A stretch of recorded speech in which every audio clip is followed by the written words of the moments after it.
যদিও আপনাদের একজন সিনিয়র নেতা ঘোষণা করে দিয়েছেন নির্মূল করবেন, অতীতে যারা নির্মূল করার ঘোষণা দিয়েছিলেন তারা নিজেরাই আজকে নির্মূল হয়ে গেছে। এটা এক ধরনের ভাইরাস, এই ফেসিবাদের ভাইরাস, চাঁদাবাজির ভাইরাস, এই সকল ভাইরাস মুক্ত করার জন্য আরেকটি বিপ্লব অনিবার্য হয়ে উঠেছে। সংসদে জামাত ইসলামকে নিষিদ্ধ করার দাবিদার ভোটচোর জনাব রফিকুল ইসলাম জামাল এমপি তিনি আমাকে হুমকি ধামকি দেওয়া শুরু করেছেন আজ সকাল থেকে। ব্যক্তিগত আক্রোশ এবং আক্রমণ শুরু করেছেন কারণ উনি আমার বিজয়টাকে ছিনিয়ে নিয়েছেন, দাঁড়িপাল্লার বিজয়টাকে ছিনিয়ে নিয়েছেন। আমাদের কর্মকাণ্ডগুলো জনগণ এখন বুঝে গিয়েছে। এর আগেও ক্ষমতায় থাকাকালীন সময়ে এই দেশকে তারা দুর্নীতিতে চ্যাম্পিয়ন করেছিল, এই দেশকে তারা খরচ রাজ্যে পরিণত করার জন্য কনস্পিরেসি করেছিল। এরপরে আর না পেরে এখন সংসদে যারা বলতেছে না এদের সাথে আর তো হয় না, তাইলে জামাতকে এখন নিষিদ্ধ করতে হবে। চিফ প্রসিকিউটরকে বসানো হয়েছে, তিনি দায়িত্ব পালনে ব্যর্থ হয়েছেন, অবিলম্বে তাকে পদত্যাগ করতে হবে এবং নতুন যোগ্য দায়িত্ববান ব্যক্তিকে বসাতে হবে যিনি ক্রাইমে আন্তর্জাতিক ট্রাইব্যুনালের মাধ্যমে বিচার নিষ্পন্ন করবেন এবং দল হিসেবে আওয়ামী লীগকে নিষিদ্ধ করার সকল ব্যবস্থা নিশ্চিত করবে। আবারও জামাত শিবির নিষিদ্ধের পায়তারা চলছে। অবাক লাগছে যে জামাত এখন প্রধান বিরোধী দল, আওয়ামী লীগ নিষিদ্ধ পালাতক, জামাতকে এখন আবার নিষিদ্ধ করবে কারা, কিভাবে? আওয়ামী লীগ যেখানে শেষ করেছে বিএনপি সেখান থেকে শুরু করছে। এছাড়াও আমরা সংসদে গত কয়েকদিন ধরে লক্ষ্য করছি কিছু সরকার দলীয় সংসদ সদস্য তারা ফ্যাসিবাদী কায়দায় আবার আমাদের বাংলাদেশ জামাত ইসলামীকে নিষিদ্ধের দাবি তুলছে। এই ফ্যাসিবাদী ভাষা আবার মসজিদে বলছেন যে রাজনীতি করা যাবে না। আর আপনি নিষিদ্ধ করার কে আসলে? জামাত ইসলামের আন্দোলনের মধ্য দিয়েই তো বাংলাদেশে আজকে জুলাই বিপ্লব সংগঠিত হয়েছে। আজকে আমাদের মাননীয় প্রধানমন্ত্রী হতে পেরেছেন, বিরোধী দলীয় নেতা হতে পেরেছেন। আজকে তাদেরকে আপনি মূলোৎপাটন করে ফেলবেন। কারোর জন্য 11 দলীয় ঐক্যের নেতৃত্বে আমাদের এই লড়াই সংসদ এবং সংসদের বাইরে আমরা চালিয়ে যাব। আপনারা সেটার জন্য কি প্রস্তুত রয়েছেন? একটা মাসুল দিতে হবে এই বিএনপি সরকার। আসসালামু আলাইকুম দর্শক, বাংলাদেশের বর্তমান রাজনৈতিক প্রেক্ষাপট নিয়ে আজকের এই ভিডিওটি সাজানো। ভিডিওর শুরুতেই অনেকগুলো ভিডিওর অংশ বিশেষ আপনারা অলরেডি দেখে ফেলেছেন, দেখেই বুঝতে পেরেছেন যে আজকের এই ভিডিওটি কতটুকু গুরুত্বপূর্ণ এবং আকর্ষণীয় হতে চলেছে। সবাইকে বলবো আজকের এই ভিডিওটি আপনাদেরকে ধৈর্য সহকারে দেখতে হবে এবং প্রত্যেকটি বিশ্লেষকের বিশ্লেষণগুলো মনোযোগ সহকারে শুনতে হবে। তাহলেই আজকের এই ভিডিওর সারমর্ম জানতে পারবেন বা বুঝতে পারবেন। তো চলুন তাহলে কথা না বাড়াই, একটা লাইক দিয়ে সবগুলো ভিডিওর বিস্তারিত আলোচনাগুলো শুনে আসি। কি ধামকি দেওয়া শুরু করেছেন আজ সকাল থেকে। ব্যক্তিগত আক্রোশ এবং আক্রমণ শুরু করেছেন কারণ উনি আমার বিজয়টাকে ছিনিয়ে নিয়েছেন, দাঁড়িপাল্লার বিজয়টাকে ছিনিয়ে নিয়েছেন, জামাত ইসলামের বিজয়টাকে ছিনিয়ে নিয়েছেন। বাজে ভাষায় গালিগালাজ করা এবং আপনি জামাতকে নিষিদ্ধ করবেন সেটা সংসদে আপনি দাবি তুলেছেন, তার সমালোচনা আরেকজনে করবে সেটাকে সহ্য করতে না পারা, এটা রাজনৈতিক ধৃষ্টতাপূর্ণ আচরণ। আপনি আমার সাথে যে আচরণটা আজকে করলেন, আপনি মনে করেছেন যে আমি ভেসে এসেছি। না, আমি ভেসে আসিনি। বাংলাদেশের টপ 5 কোনো যদি পরিবার থাকে, দক্ষিণাঞ্চলের যদি কোনো একটা পরিবার থাকে যাদেরকে মানুষ সম্মান করে, সেই পরিবার আমার পরিবার। ঝালকাঠির কায়েদ সাহেব হুজুরের নাতি হিসেবে আমাকে মানুষ ভোট দিয়েছে, সম্মানিত করেছে। একজন এমপি ক্যান্ডিডেট হয়ে আরেকজন এমপি ক্যান্ডিডেটের প্রতি কি আচরণ করতে হয় সেটা আপনি আজকে দেখাতে পারলেন না। একজন গণমানুষের নেতা হয়ে নির্বাচনের পরের দিন জনগণের প্রতি কি আচরণ করতে হয় সেটা আপনি দেখাতে পারেন নাই। আপনি নির্বাচনের পরেই জনগণকে বলেছেন যারো সন্তান। আপনার মোবাইল কন্ট্যাক্ট নাম্বার এখানে এসেছে এবং এই কন্ট্যাক্টে আপনার সাথে ভিডিওতে কথা হয়েছে, মানে অডিওতে কথা হয়েছে। আপনি এখানে বলেছেন এই মাদক কারবারি মালয়েশিয়ায় আদম ব্যবসার নামে বাটপারি করে বাংলাদেশে এসে তুই কাকে চোর ডাকাত বলছি, তুই এখন বোঝা নাই, তুই হলি কায়েস সাহেব হুজুরের বংশের সবচেয়ে বাজে সন্তান। তোর বাপ তোকে জন্ম দিয়েছে কিনা তা তো আমার সন্দেহ আছে। তুই এবার বুঝতে পারবি তুই কার সম্পর্কে মন্তব্য করেছিস। কি বুঝাবেন আপনি আমাকে? জীবন মরণ আল্লাহর হাতে, সম্মান আল্লাহর হাতে। রাজাপুর কাঠালিয়াবাসী আমাকে ভোট দিয়েছে, রাজাপুর কাঠালিয়ায় দিন রাত 24 ঘন্টা আমি যাই। একটা মানুষ বলে না ডক্টর ফয়জুল হকের আচার ব্যবহার খারাপ। আপনি আমাকে কি হুমকি দিচ্ছেন? আপনি আমাকে যখন কথা হয় ফোনে আজকে আপনি আমাকে থ্রেট করছেন যে পেনাল্টি দিতে হবে। আপনি আমাকে শুয়ারের বাচ্চা বলে গালি দিয়েছেন। বাংলাদেশে যদি আমার পরিবারের, আমি যদি আমার আইডেন্টিটি থাকার পরে এদেশের ঐতিহ্যবাহী পরিবার কায়েদ সাহেব হুজুরের নাতি, আমি শুধু জামাতের এমপি ইলেকশন করার কারণে আমার আমার সামনে বাড়া খাবারটা টেনে নিয়ে আপনি এমপি হওয়ার কারণে আপনি শ্রদ্ধাবোধের জায়গাটা নষ্ট করে আমাকে গালি দিচ্ছেন আর বলছেন আমি শুয়ারের বাচ্চা। এই কথা আপনি বলতে পারেন ফোনে?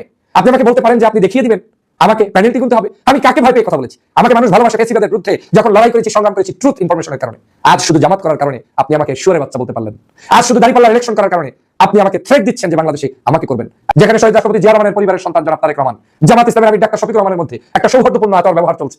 দেশটাকে গঠন করার জন্য সামনের দিকে আমরা এগিয়ে যেতে চাই। সেই জায়গায় আপনি সংসদে দাঁড়িয়ে বলছেন জামাত ইসলামকে নিষিদ্ধ করতে হবে। আপনি বলতে পারেন নিষিদ্ধ করতে হবে, আর আপনার কাউন্টারে আরেকজন বলতে পারে আপনি নিষিদ্ধ করতে করার কে? কিন্তু তাই বলে শুয়ারের বাচ্চা বলবেন? আর আপনি নিষিদ্ধ করার কে আসলে? জামাত ইসলামের আন্দোলনের মধ্য দিয়েই তো বাংলাদেশে আজকে জুলাই বিপ্লব সংগঠিত হয়েছে। আজকে আমাদের মাননীয় প্রধানমন্ত্রী হতে পেরেছেন, বিরোধী দলীয় নেতা হতে পেরেছেন। আজকে তাদেরকে আপনি মূলোৎপাটন করে ফেলবেন, ধৃষ্টতা দেখাবেন না। অতএব প্রিয় জামাল সাহেব, মামা বলেই আপনাকে সম্বোধন করছি। আজকে আপনার মাথাটা কি কারণে গরম হয়ে আপনি আমাকে আমার পোস্ট ডিলিট করতে বলেন? আমি কি রাজনীতি করছি আপনার লঙ্গি ধরে করবো নাকি? আমি কি রাজনীতি করবো আপনার প্যান্টের চেইন ধরে রাজনীতি করবো নাকি? আমার রাজনীতি আমি করবো, আপনার রাজনীতি আপনি করেন। কিন্তু ধৃষ্টতাপূর্ণ আচরণ করে ভালোবাসা তো মানুষের পাবেনই না, উল্টো যা অর্জন করেছেন সেটা নস্যাৎ করছেন। হার্মফুল কোনো সিচুয়েশন সৃষ্টি করে আপনি কিছুই করতে পারবেন না। আপনি নির্বাচনের পরে আমার রাজাপুর কাঠালিয়ার প্রত্যেকটা বাড়িতে হামলা করেছেন, সব অক্ষরে অক্ষরে লিখে রাখা হয়েছে। মনে করেছেন একজনকে মাইর দিয়ে বাড়ি ভাঙচুর করে চুরি করে ডাকাতি করে আপনি সুন্দরবনে চলে যাবেন, সুযোগ পাবেন না। ফেসিবাদী আচরণ করার চেষ্টা করবেন না। কিসের পেনাল্টি করবেন আমাকে? আমি এই স্বাধীন বাংলাদেশের নাগরিক, আমি আমার ব্যবসা বাণিজ্য রাজনীতি স্বাধীনভাবে করবো। রাজাপুর কাঠালিয়ার এমন কোন শক্তি আছে যে আপনি সেটা বন্ধ করে দিতে পারবেন? আপনি বাংলাদেশের কে আছে? আমার মতো ত্যাগী ফ্যাসিবাদের আমলে আপনি দেখেন নাই? আমি স্বরাষ্ট্রমন্ত্রী বাংলাদেশের মাননীয় প্রধানমন্ত্রীর কাছে আহ্বান জানাবো, আমার যদি আমার পরিবার সহ কারো যদি আধ ইঞ্চি ক্ষতি হয় আজকের এই থ্রেট পাওয়ার পরে, আমি এই ক্ষতির কারণের মধ্যে একজনের নাম আপনাদের কাছে বলে গেলাম, জনাব রফিকুল ইসলাম জামাল, যিনি ঝালকাঠি 1 আসনে জোর করে এমপি হয়েছে, জনতার রায় নয়। এই জামাল যেহেতু তিনি আমাকে থ্রেট করেছেন, আমাকে পেনাল্টি দিবেন, আমাকে দেখিয়ে দিবেন। অতএব আপনারাও দেশবাসী এটা জেনে রাখুন, সোচ্চার থাকুন। আবারও জামাত শিবির নিষিদ্ধের পায়তারা চলছে। অবাক লাগছে যে জামাত এখন প্রধান বিরোধী দল, আওয়ামী লীগ নিষিদ্ধ পালাতক, তো জামাতকে এখন আবার নিষিদ্ধ করবে কারা, কিভাবে? না, ঘটনা সত্য, জামাতকে নিষিদ্ধের পায়তারা চলছে। দর্শক, আমি আরেকটা আলোচনা করেছি যে আওয়ামী লীগ যেখানে শেষ করেছে, বিএনপি সেখান থেকে শুরু করছে জামাতের বিরুদ্ধে রাজনীতি। মনে রাখবেন, জামাত শিবিরের ভাইরা, বাংলাদেশে আপনাদের কোনো বন্ধু নেই, যারা আছে তারা সাময়িক। আজকে এনসিপি আপনাদের বন্ধু, একসময় বিএনপি আপনাদের বন্ধু ছিল, একসাথে অনেক জেল খেটেছেন, একসাথে ফাঁসির রশিতে ঝুলেছেন, একসাথে পাট খেতে ধান খেতে লুকিয়েছিলেন, গরু ঘরে ঘুমিয়েছেন একসাথে। এখন তারাই আপনাদেরকে হত্যা করে, তারাই আপনাদের পায়ের গোড়ালি কেটে ফেলে, শাবল দিয়ে কুপিয়ে মেরে ফেলে, এবং তারাই আপনাদেরকে নিষিদ্ধ করতে চায়। আপনি একটু কল্পনা করেন জাস্ট, যেই জামাত বিএনপি সম্পর্ক, এটা একটা আদর্শিক সম্পর্ক বা সেমি ইডিওলজিক্যাল সম্পর্ক, আমি যেটা বলি 71 প্রশ্ন থেকে শুরু করে নানান প্রশ্ন, বাংলাদেশের রাজনীতি নানান প্রশ্নে বিএনপি জামাতের আগে পুরোপুরি এক। এখনো জিয়াউর রহমানের উত্থানিত জামাতের হাত ধরে, এই আলোচনাটা স্পষ্ট হওয়া দরকার। অনেকে বলেন যে জামাতের উত্থান জিয়াউর রহমান হাত ধরে। আরে ভাই, জিয়াউর রহমানের উত্থান জামাতের হাত ধরে, এটা আপনি জানেন? In the name of multi party democracy, শহীদ প্রেসিডেন্ট জিয়াউর রহমান জামাত ইসলামীকে, নিষিদ্ধ জামাত ইসলামীকে বাংলাদেশের রাজনীতি করার বৈধতা দিয়েছেন। That's true. এই সেন্সে সবাই বলেন যে জামাতের উত্থান বা জিয়াউর রহমান জামাতকে রাজনীতি করার সুযোগ দিয়েছে, এটা সত্য কথা। কিন্তু জিয়াউর রহমান হয়েছেন যে জামাতের হাত ধরে, এটা মিডিয়া বলে না। এই জায়গায় জামাতের ঘাটতি, কারণ কোন মেইনস্ট্রিম মিডিয়া তো জামাতের হাতে নাই, অথবা জামাত অলওয়েজ মজলুম, তারা ন্যারেটিভ নির্মাণ করতে ওইভাবে পারে। এবার নির্বাচনকে কেন্দ্র করে বা শিবিরের সাবেক ছেলেরা যারা এখন জামাত করে না, তারা শক্তি হয়েছে ফলে জামাতের বিরাট অনলাইন শক্তি, কিন্তু প্রকৃতপক্ষে যারা রিজার্ভ জামাত, তাদের সামাজিক পাওয়ার অত্যন্ত দুর্বল। জামাতের 2টা মিডিয়া আছে নামকাওয়াস্ত, কিন্তু তাদের এটা কোনো তাসির নেই। যেমন নয় দিগান্ত এবং সংগ্রাম, এই 2টা জামাতের পত্রিকা, এই 2টা পত্রিকার তেমন কোনো প্রভাব নাই, তারা তেমন কিছু করতে পারে না। মিডিয়ার যে প্রভাব, মিডিয়ার যে কার্যকারিতা, সেটা এই 2 পত্রিকার মাধ্যমে আপনি মোটেও পাবেন না। তার থেকে আমার দেশ জামাতকে ভালো সার্ভিস দেয়। প্রথম আলো, ডেইলি স্টার, নানান পত্রিকা, কালের কণ্ঠ, যারা অনেক কিছু করতে পারে, বাংলাদেশে তোলপাড় লাগিয়ে দিতে পারে। এমনকি নয় দিগান্ত কিংবা সংগ্রাম সম্পাদকেরও ওইরকম কোনো পাওয়ার নেই। তারা বাংলাদেশের গুরুত্বপূর্ণ কোনো ঘটনা প্রবাহের সাথে জড়িত না, বা পর্দার অন্তরালে হোক আর মিডিয়া রিপোর্টিং এর মাধ্যমে প্রভাব বিস্তার করতে পারে না। এই কারণে জিয়াউর রহমানের উত্থান যে জামাতের হাত ধরে, এটা প্রতিষ্ঠিত করতে পারে না। এমনকি জামাতের লোকজন, যে বললাম সোশ্যাল ক্যাপিটাল কম, জামাতের লোকজন ভদ্র, ভালো, এবং সাধারণত জামাত করে কারা, জামাতের লোকজনের পরিচয়টা যদি দেখেন, তারা একদম লোয়ার মিডল ক্লাস, এলিট ক্লাসের লোকজন খুব কম। এবার হয়তো কিছু লোক এসেছে, কোনো নায়ক, নায়িকা, বিখ্যাত কোনো সিঙ্গার, বিরাট কোনো সেলিব্রিটি, বিরাট কোনো মিডিয়া ব্যক্তিত্ব, বিরাট কোনো বুদ্ধিজীবী জামাত করে না।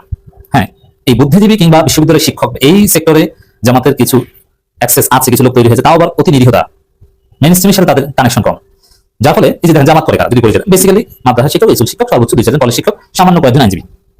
এরা কেউ এলিট না, এদের পরিচয় হচ্ছে middle class, lower middle class.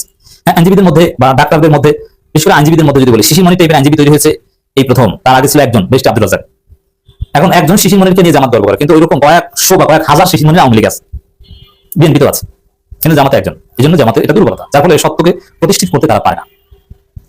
সত্য কি? সত্য হচ্ছে জিয়াউর রহমানের উত্থান জামাতের হাত ধরে। কিভাবে? আমি ইতিহাসটা শিখে, জামাতের ভাইরা, শিবিরের ভাইরা এটা নোট করবে, নোট করে অ্যাটলিস্ট আপনাদের কর্মী, আমি অনেককে চিনি বা অনেকে ধন্যবাদ জানাই, জামাতের এই বক্তব্য শুনেন, নোট করে তারপরে জামাতের নেতারা কি, তারা কর্মীদের যে বিভিন্ন তরবিয়ত প্রোগ্রাম, সেখানে বক্তব্য দেন, এটা করবেন। কিভাবে জিয়াউর রহমানের উত্থান জামাতের হাত ধরে, এটা শিখেন, আজকে মুখস্থ রাখবেন, আলোচনা কখনো শুনেন আমি জানি। জিয়াউর রহমানের উত্থান কিভাবে? 7 নভেম্বর বিপ্লব সংহতি দিবস হিসাবে আমরা যেটাকে জানি, সিপাহী জনতার বিপ্লবের মাধ্যমে, এটা তো জিয়াউর রহমান। 7 নভেম্বর বাদ দিলে জিয়াউর রহমান তো কিছু না, একজন মিলিটারি অফিসার, ওরকম মিলিটারি অফিসার অনেকে এসেছে গিয়েছে, সেনাপ্রধান অনেকে এসেছে গিয়েছে, এটা তো কিছু না। মূলত জিয়াউর রহমানের রেলেভেন্স হচ্ছে 7 নভেম্বর, ওই জায়গায় জিয়াউর রহমানের রাজনৈতিক উত্থান। তার আগে জিয়াউর রহমান ছিলেন জাস্ট অনলি একজন মিলিটারি অফিসার। হ্যাঁ, সেক্টর কমান্ডার ছিলেন, অ্যাজ আ মিলিটারি অফিসার, এরকম সেক্টর কমান্ডার আরো অনেকে ছিলেন, কিন্তু রাজনৈতিক উত্থান সবার হয়নি। জিয়াউর রহমানের রাজনৈতিক উত্থান 7 নভেম্বর। 7 নভেম্বর কি? সিপাহী জনতার বিপ্লব। এখন সিপাহী তো চিনেন যে সিপাহী কারা? সিপাহী হচ্ছে যেমন সেনাবাহিনীর সিপাহী বা আরো নানান বাহিনীর সিপাহী আছে, একটা বাহিনী, তাদের পরিচয়। কিন্তু জনতার বিপ্লব, জনতা কারা? 7 নভেম্বর তার বিএনপি বলতে কেউ ছিল না। বিএনপিতে পরবর্তীতে যারা মার্জ হয়েছে, মুসলিম লীগ, ন্যাপ ভাসানী, তারাও তো জিয়াউর রহমানের সাথে তখন সম্পর্কিত হয়নি। ওটা তো জিয়াউর রহমান পরে প্রেসিডেন্ট হয়ে তারপরে মুসলিম লীগ এবং ন্যাপ ভাসানীকে মার্জ করেছেন। কিন্তু 7 নভেম্বর জিয়াউর রহমানের কোনো জনতা ছিল না, তিনি ছিলেন জাস্ট একজন মিলিটারি অফিসার। হ্যাঁ, সিপাহীরা তার ভক্ত ছিল, তিনি একজন দক্ষ সামরিক অফিসার ছিলেন। কিন্তু জনতা কারা? এটা উত্তর খুঁজেন, গবেষণা করেন। ঢাকায় কোন কোন জায়গায় জনতা রাজপথে নেমেছিল 7 নভেম্বর? পুরান ঢাকার ভিক্টোরিয়া পার্কে সমাবেশ হয়েছিল, আর বিভিন্ন জায়গায় সমাবেশ হয়েছিল, এবং ঢাকার রাজপথে নারা ইত্যাদি আল্লাহু আকবার স্লোগান হয়েছিল। ওই যে 7 নভেম্বর জিয়াউর রহমানের যে বিপ্লব, সিপাহীর বাইরে যে জনতা, জনতা হচ্ছে জামাত। নিষিদ্ধ তৎকালীন সময় নিষিদ্ধ জামাতে ঢাকা মহানগরী আমির সরাসরি রাজপথে বক্তব্য দিয়েছেন, বিভিন্ন জায়গায় জামাতের লোকজন ছিল। বুঝতে পারছেন? জিয়াউর রহমানকে জন্ম দিয়েছে জামাত। এই জন্য একটা ঐতিহাসিক সম্পর্ক জিয়াউর রহমান বা বিএনপি জামাতের সম্পর্কটা কেন আমি আদর্শিক বলি? এই কারণে গতকাল মঙ্গলবার ত্রয়োদশ জাতীয় সংসদে 2026-27 অর্থ বছরের প্রস্তাবিত বাজেটের উপর সাধারণ আলোচনায় অংশ নেন শহীদ মাতা রোকেয়া বেগম। প্রিয় দর্শক শ্রোতা, রোকেয়া বেগম এখন জামায়াত নেতৃত্বাধীন 11 দলীয় জোটের সংরক্ষিত নারী আসনের একজন সংসদ সদস্য জাতীয় সংসদে। আর তাকে শহীদ মাতা বলছিলাম এই জন্য, আপনারা অনেকেই তার সঙ্গে তার নামটি জানা আছে, এমনকি তাকে চেনেন। তিনি জুলাই অভ্যুত্থানের কনিষ্ঠতম শহীদ জাবির ইব্রাহিমের মা। কনিষ্ঠতম এই জন্য বলছি যে জাবিরের বয়স ছিল মাত্র 6 বছর যেদিন জাবির শহীদ হন, আর সেটি ছিল 5 আগস্ট 2024 বিজয়ের দিনে। বিজয় মিছিলে বেরিয়েছিলেন জাবির পরিবারের সঙ্গে, পুলিশের একটি গুলি এসে লাগে তার গায়ে, আর তাতেই জাবিরের মৃত্যু হয়। তো সেই শহীদ জননী গতকাল দাঁড়িয়ে কথা বলছিলেন। এক পর্যায়ে তিনি সরকারের দৃষ্টি আকর্ষণ করেন জুলাই ফাউন্ডেশনের কিছু কর্মচারী যারা ফাউন্ডেশনে কাজ করছেন, তারা 3 মাস থেকে বেতন পাচ্ছেন না, এই বিষয়টি নিয়ে তিনি কথা বলছিলেন এবং সেই কর্মচারীদের বেতন নিশ্চিত করবার জন্য জুলাই ফাউন্ডেশনের জন্য আলাদা বাজেট দাবি করছিলেন তার বক্তব্যে। রোকেয়া বেগম সেই শহীদ জননী এবং সংসদ সদস্য এখন। তো তিনি তার বক্তব্যে অনেক কিছুই বলছিলেন এবং তিনি বলছিলেন যে জুলাই যোদ্ধাদের নিরাপত্তার বিষয়টি নিশ্চিত করা হয়েছে, বা তার ভাষায় বলতে গেলে আইনি সুরক্ষা দেওয়া হয়েছে, কিন্তু রাজনৈতিক সুরক্ষা এখনো দেওয়া হয়নি। তিনি এইসব বিষয়ে তার ক্ষোভ প্রকাশ করছিলেন এবং সর্বোপরি বাজেট দাবি করছিলেন ফাউন্ডেশনের কর্মীরা যাতে বেতন পেতে পারেন সেই জন্য। তো তার এই আলোচনা যখন শেষ হলো, তখন তার আলোচনার জবাব দেওয়ার জন্য দাঁড়ালেন আইনমন্ত্রী জনাব আসাদুজ্জামান। তো আইনমন্ত্রী বক্তব্য দেওয়ার আগেই স্পিকার জনাব হাফিজউদ্দিন আহমেদ আইনমন্ত্রীকে সতর্ক করলেন। সতর্ক করা বললে একটু আসলে কম হয়ে যাবে, আমার বলা উচিত তার উদ্দেশ্যে হুঁশিয়ারি উচ্চারণ করলেন, এবং এইটি ছিল হুঁশিয়ারি সংকেত নাম্বার 1 আমার মনে হয়। আমরা যেমন ওয়েদার রিপোর্টে শুনি নদী বন্দরগুলোকে 1 নম্বর 2 নম্বর সতর্ক সংকেত দেখাতে বলা হয়েছে, সো তাকে একটি সতর্ক সংকেত দেখানো হলো, হুঁশিয়ারি দেওয়া হলো। তাকে আইনমন্ত্রীকে কে দিলেন? স্পিকার জনাব হাফিজউদ্দিন আহমেদ। কেন এবং কি ছিল সেই সতর্কবার্তায়? তিনি তাকে বলে দিলেন তিনি একজন শহীদ মাতা, এটি খেয়াল রেখে বক্তব্য রাখবেন। প্রিয় দর্শক শ্রোতা, দিস ইজ দ্য ক্যাচ। এই জায়গাটি আমাদের ধরতে হবে।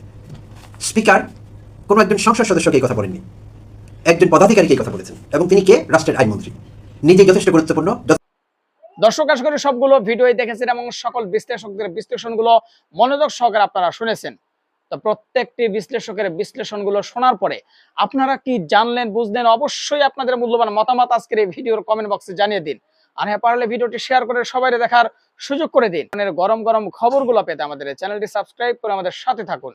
ইতিমধ্যে যারা অলরেডি সাবস্ক্রাইব করে দিয়েছেন সবাইকে অসংখ্য ধন্যবাদ জানিয়ে ভিডিওটি এখানে শেষ করছি। ভালো থাকবেন সবাই, আল্লাহ হাফেজ।